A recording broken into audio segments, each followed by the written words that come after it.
Hello friend, welcome back to my channel explore with RNV. ये Rajasthan series का 5वां episode है। आज हम आए हैं जयपुर सिटी को एक्सप्लोर करने। वीडियो में एंड तक हमारे साथ बने रहिए और वीडियो अगर अच्छा लगे तो वीडियो को लाइक और शेयर भी करना और चैनल पर नए हो तो सब्सक्राइब भी करना। चलिए वीडियो शुरू करते हैं। गाड़ी को हम होटल में लगा के हम जा रहे हैं ऑटो में जयपुर की सैर करने। चलिए दोस्तों, जयपुर शहर के बारे में आपको थोड़ी सी मैं बेसिक सी जानकारी दे देती हूँ। जयपुर शहर राजस्थान की राजधानी है। राजस्थान का ये सबसे बड़ा शहर है। जयपुर की स्थापना आमेर के महाराजा सवाई जयसिंह ने करवाई थी। यूनेस्को द्वारा जुलाई 2019 में जयपुर को वर्ल्ड हेरिटेज का दर्जा दिया गया था। 1876 में महाराजा सवाई राम सिंह ने इंग्लैंड की महारानी एलिजाबेथ और प्रिंस ऑफ वेल्स एल्बर्ट के स्वागत में पूरे शहर को गुलाबी रंग से सजा दिया था। स्टैनली रीड ने सबसे पहले इसे पिंक सिटी कहा था, तब से यह पिंक सिटी के नाम से मशहूर है। जयपुर भारत के टूरिस्ट सर्किट गोल्डन ट्रायंगल का हिस्सा भी है, जिसमें जयपुर, दिल्ली और आगरा आते हैं। मैप पर यह एक ट्रायंगल के आकार में दिखाई देते हैं। यह भारत का पहला शहर है जो पूरी तरह से योजनाबद्ध तरीके से बनाया गया है। विद्याधर भट्टाचार्य द्वारा इसकी योजना तैयार की गई थी। अपने रंगीन रत्नों और प्राचीन इतिहास के लिए यह पूरे विश्व में प्रसिद्ध है। यहाँ पर बहुत सारी प्राचीन इमारतें हैं जिन्हें देखने लाखों पर्यटक यहाँ आते हैं। जयपुर भारत की सभी प्रमुख सिटीज़ के साथ हवाई, रेल मार्ग और सड़क मार्ग के द्वारा अच्छी तरह से जुड़ा हुआ है। वैसे तो यहाँ पर बहुत सारे मॉन्यूमेंट्स हैं, पर हमने हवा महल और गोविंद देव जी के मंदिर जाने का ही प्रोग्राम बनाया है, क्योंकि हम यहाँ सिर्फ एक दिन के लिए ही हैं। जयपुर शहर में जगह जगह कई गेट बने हुए हैं और जब हम इस गेट में एंटर हुए तो हमें हवा महल का प्रवेश द्वार यहाँ पर दिखा और हम अब एंट्री टिकट ले लेते हैं और चलते हैं अंदर। एंट्री टिकट का प्राइस 50 रुपये पर पर्सन है।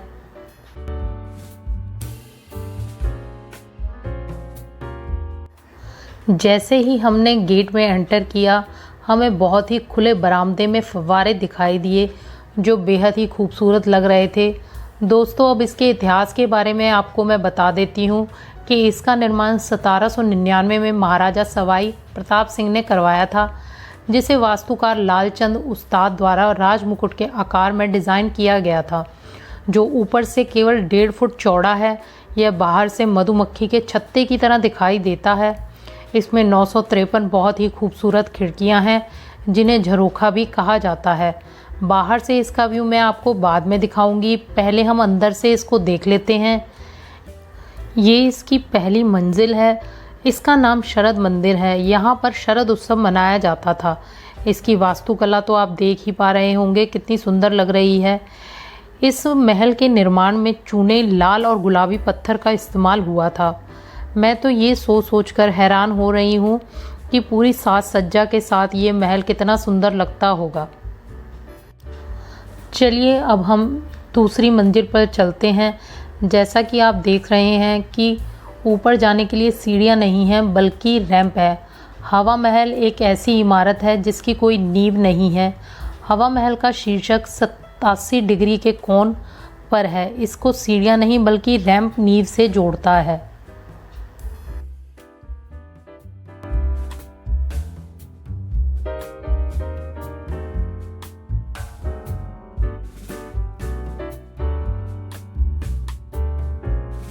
हम अब इसकी दूसरी मंजिल पर पहुंच गए हैं। बहुत ही सुंदर बनी हुई है और इस मंजिल को रतन महल कहा जाता है। दूसरी मंजिल पर पहुंचकर हमने देखा कुछ राजस्थानी कलाकार बहुत ही मधुर संगीत का गायन कर रहे थे, तो कुछ समय के लिए हम उसे सुनने लगे।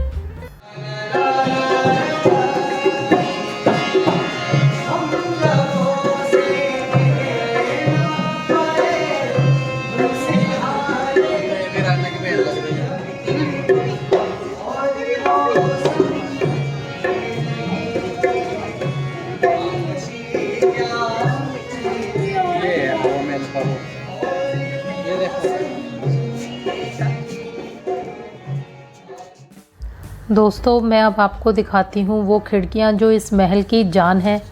इन खिड़कियों का निर्माण राज परिवार की महिलाओं के बाज़ार का नज़ारा देखने के लिए किया गया था। वेंचुरी के प्रभाव के कारण इन जालीदार झरोखों से ठंडी हवा अंदर आती है। इससे महल का तापमान भी ठंडा रहता है और इसीलिए ही तो इसे हवा महल भी कहते हैं। इसकी पहली 2 मंजिलें गलियारों से और कक्षों से जुड़ी हुई हैं। रत्नों से सजे हुए कक्ष को रतन महल कहा जाता है। इसकी तीसरी मंजिल को विचित्र महल कहा जाता है।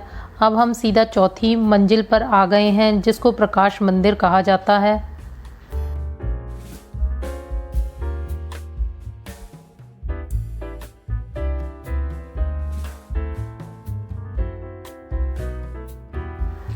अब हम इसकी 5वीं मंजिल पर जा रहे हैं, जिसे हवा मंदिर भी कहते हैं। वहां जाकर मैं आपको नज़ारा दिखाती हूँ।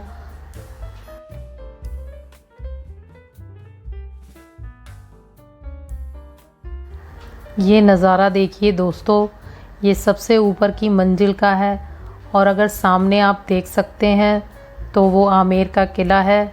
मैं थोड़ा सा जूम करके आपको दिखाती हूँ। ये देखिए, ये सामने आमेर का किला है। यहाँ से पूरे शहर का बहुत ही सुंदर व्यू मिल रहा है। बहुत ही अच्छा दृश्य है। धूप है मगर फिर भी ठंडी ठंडी हवा के कारण गर्मी नहीं लग रही है। यहाँ से नीचे की तरफ देखने से महल का व्यू बहुत ही सुंदर मिल रहा है और पता लग रहा है कि कैसे ऊपर आते आते ये सकरा हो गया है। देखिए कितना सुंदर लग रहा है यहाँ से। लीजिए दोस्तों, अब इसका बाहर से आप व्यू देख लीजिए। अब बाहर से देखने से आपको अब अंदाज़ा हो रहा होगा कि इसका आकार कैसा है। थोड़ी देर तक हम यहाँ पर खड़े होकर इसकी खूबसूरती को देखते रहे। यहाँ पर काफ़ी चहल पहल थी क्योंकि इसके आसपास बहुत ही बड़ा बाज़ार है। और कुछ समय के बाद हमने गोविंद देव जी के मंदिर की ओर जाने का फ़ैसला लिया, क्योंकि ये पहले से ही हमारे प्रोग्राम में था। गोविंद देव जी का मंदिर यहाँ से केवल 750 मीटर की दूरी पर है, तो हमने पैदल ही जाने का निर्णय लिया। अब हम गोविंद देव जी के टेम्पल पर पहुँच गए हैं। गोविंद देव जी के ये विग्रह पहले मथुरा में स्थापित थे, परंतु मोहम्मद गजनवी के आक्रमण के समय इन्हें जंगलों में छुपा दिया गया था। बाद में चैतन्य महाप्रभु के समय में उनके शिष्यों ने इन्हें खोज निकाला और दोबारा से वृंदावन में स्थापित कर दिया। सामने स्क्रीन पर आप गोविंद देव जी की झांकी के लाइव दर्शन कर सकते हैं।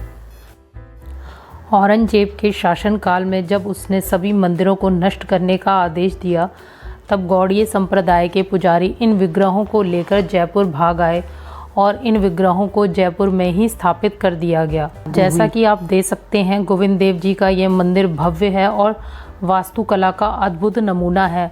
इसका निर्माण राजा मान सिंह ने करवाया था। इसके निर्माण में 5 वर्षों का समय लगा था और इस मंदिर का गर्भगृह संगमरमर और सोने चांदी से सजाया गया है। गोविंद देव जी के मंदिर का खुलने का समय गर्मियों में 4:30 से 12 बजे तक और शाम को 5:30 से 9:30 तक है, और सर्दियों में 5 से 12:30 और शाम 5 से 8:30 तक है, लेकिन बीच बीच में पूजा के लिए यह बंद होता रहता है। चलिए अब हम ठाकुर जी के दर्शनों का आनंद लेते हैं।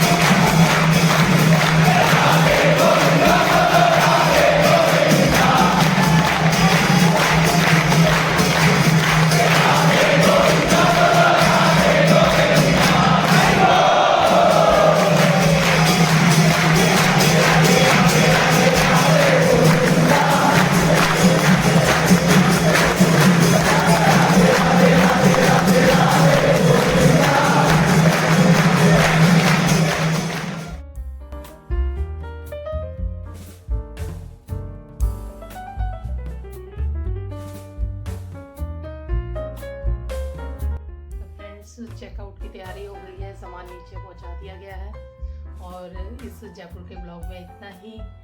अगर आपको वीडियो पसंद आया है तो वीडियो को लाइक ज़रूर करें और चैनल को अगर अभी तक आपने सब्सक्राइब नहीं किया है तो सब्सक्राइब कर लें और बेल का आइकन दबा कर रखें ताकि आपको आने वाले सारे वीडियोस की जानकारी मिल सके।